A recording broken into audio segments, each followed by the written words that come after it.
SoFi's Q1 earnings are about to be insane, and we're going to discuss all that in today's video on my predictions, what I think is actually happening to SoFi. But really quick, if you guys enjoy this content, make sure to watch the video in full because I'm going to go through a lot of details here, including RSI, what I actually think the products are going to do the best with SoFi. But make sure to subscribe and leave a like if you enjoy this content so you can get more of it. In my last video, I discussed something very, very exciting. I'm going to show you exactly what I discussed because it's very important. So this is SoFi. We looked at the charts and I made this video and you can go back on it.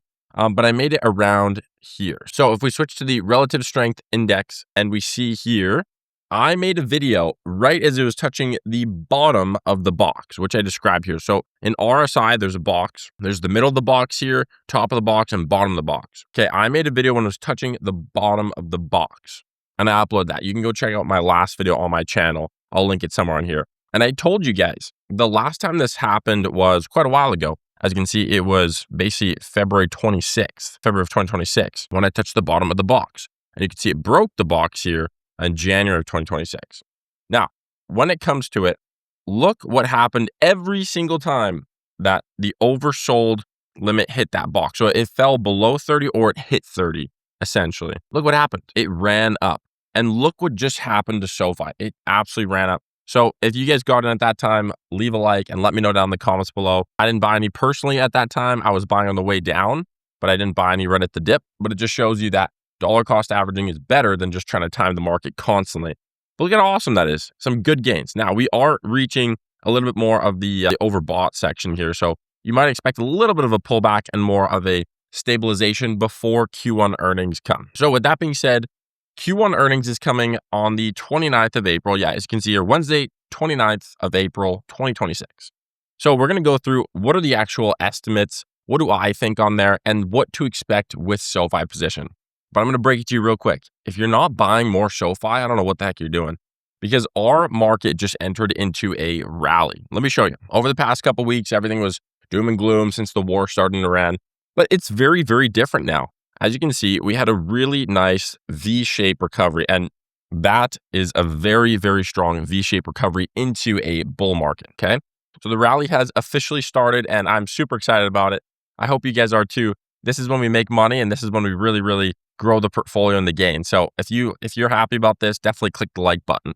But if you guys want to know all my trades that I'm making as we have these different market conditions, in the first link in the description, that is my mentorship that I just opened. So if you want to know all my stocks that I trade and you want to trade with me live Mondays and Wednesdays, go ahead and click the link down below and I'm happy to see you. Just book a call with my team and we'll see if we can help you out. But let's keep going on here. So the last time the market had a V-shaped recovery like this, a very, very strong V-shaped recovery, was back in basically April of 2025, which was when we had all the tariff stuff come out. Trump was trying to tariff the world. And regardless of what you think of that, we have to look at the stock market data and what it did in the past. Usually ask questions second. And then what happened was when we had that strong recovery, it went all the way up until obviously the war in Iran. Now, do I think the market would have pulled back if it wasn't for the market and the war in Iran? Probably not, but it's normal for market pullbacks to happen at least once a year at 5%, one pullback of 10% every 2 years. You can just look back in history and see these V-shaped recoveries. So I knew this wasn't going to last forever because negotiations were happening, even though sometimes they were following through with Iran and the president. We could see that there was progress being made, and this affects the stock market greatly, which is when we were talking about these support levels.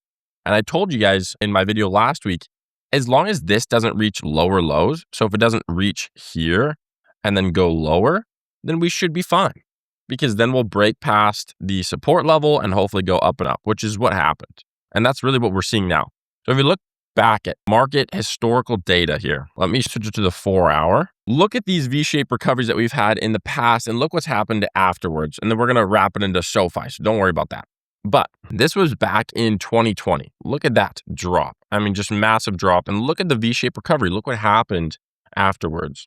In 2022, we had more of a slower rolling market. So it wasn't any massive crash and it wasn't a crazy V-shaped recovery that we've seen.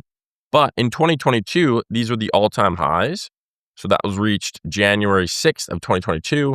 And it took until February 24th of 2024 for it to really basically break its all-time highs. So this is more of a slow rolling market, a good correction point. This is different this time though, because look at the V-shaped recovery you had last year with the tariffs, and look what we're having now. So this is not just a slow rolling market where it'll go down. This is a market that's ready to take off and has taken off, which is what I tell you guys on this channel. You have to look at these indicators and really see, all right, what does the indicator actually mean? How do we profit off this? So then you can actually grow your portfolio and your gains. There's no point of investing if you're just like, oh, everything's going to get worse. No, it's not. So what we're seeing here in the market is a little bit of an overbought situation here, just a little bit. So we're definitely going to expect a little bit of a curve down and maybe a stabilization around the 700 mark on the S&P 500. But what does this mean for SoFi? So in terms of its earnings, now we've covered the market is in a good direction. We're seeing positive momentum and it happens quick. These things don't take long. A lot of people are like, oh, well, the market's down. I don't want to buy yet. And then before they know it, like 2 days later, it's past all-time highs. And you're like, well, how can the market do that? It was down 13%. Exactly. It happens so quick. And so with SoFi, the same exact thing happened too. When I made that video, we had just touched the oversold column here, past 30 on the RSI, and now we've absolutely skyrocketed up.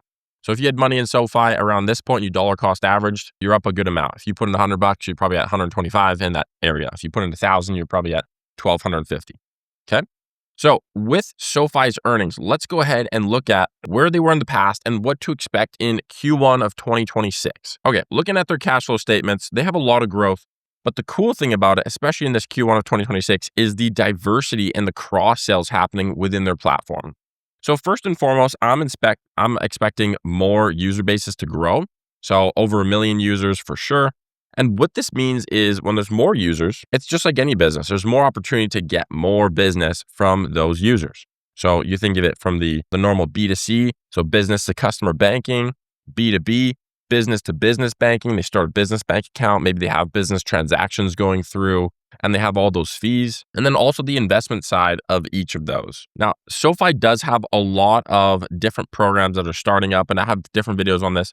But to sum it up, a fintech institution is one that helps customers get started very quickly without having all the costs of having a bunch of physical locations. So they can pass that down to the consumer. In the actual statements here, if we look at balance sheet, you can see that we have some really good growth from Q4 of 2025. So they had 40% growth in total assets. They did have some growth in liabilities as well, but overall $10.5 billion in equity. So up about 60%. So that's looking good. Let's look at their income statement. So total revenue from Q4 of 2025 was 1.34 billion. So that was up about 35%. And we also saw, so net income was down a little bit. We saw some reinvestments as well. EBITDA was up.